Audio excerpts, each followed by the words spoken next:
welcome back to our channel and to part 5 of our work permit series in Canada. My name is Anastasia from Canada BNN Immigration Consultancy. This is our channel where we strive to help you to achieve your goals in migrating to Canada, whether it's working in Canada, studying Canada, or just visiting.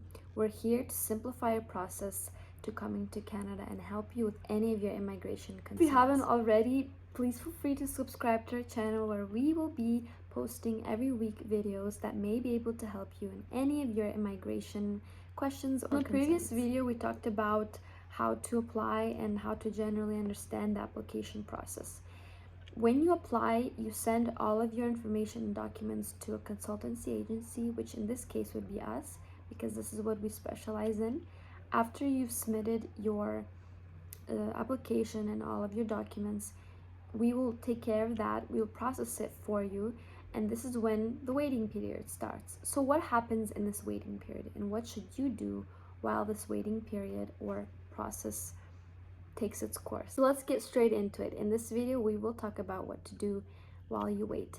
So if you're applying outside of Canada, this is what you need to consider while you're waiting for application process. So again, as a reminder, before you are waiting for all of your applications to process through, you need to remember that you send all of your documents to a trusted official or agent, which would be from our company, an agent that helps you with and guides you with all of your processes.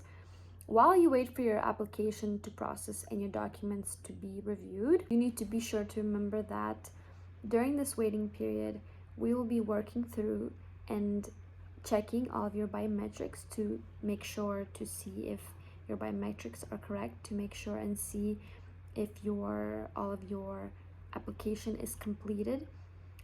We will check to see if the list of employers who failed to comply with the conditions can hire you. Also make sure that you're qualified for a work permit.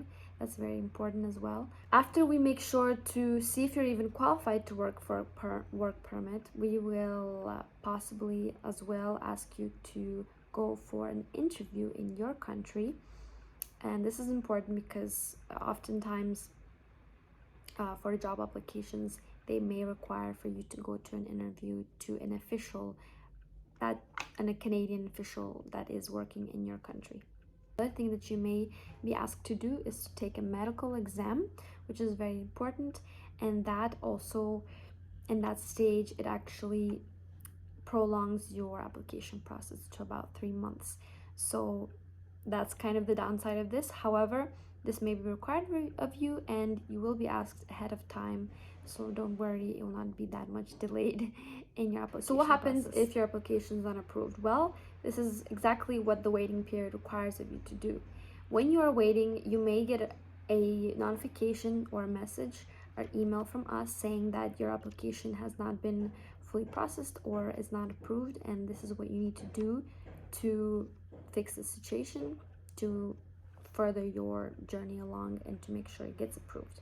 If it does get approved, here's what will happen. If your application is approved, you will receive a letter or email and letter that says that you are able to work in Canada and you're allowed to work in Canada.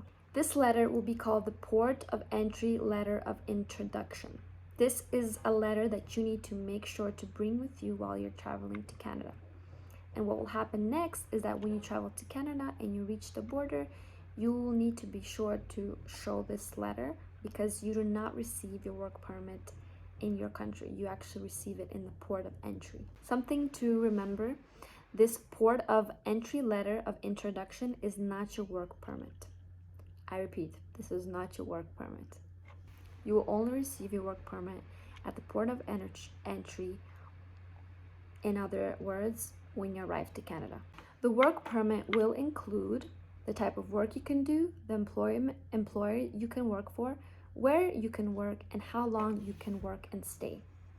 If you're inside of Canada, the process will be quite similar. However, there is a little difference. If you are an individual who has a visitor's visa and has been staying for about 12 months already in Canada or working even, if you are this individual, working and you already have permission and you want to extend, you will need to get authorization to continue to work while you wait for your work permit to be extended, or while you wait for your application to be processed, which is something that we will also be able to help you with. So please visit our website below in the description box, and you can always contact us and ask us of how you can get this authorization to continue to work while you wait for your process. You may ask yourself, how long should I wait?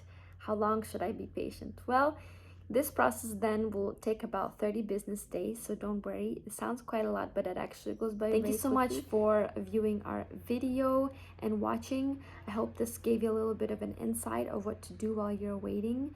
If you have any other additional questions or concerns, please feel free to contact us, email us, or just visit our website below, and you can contact us through our website as well.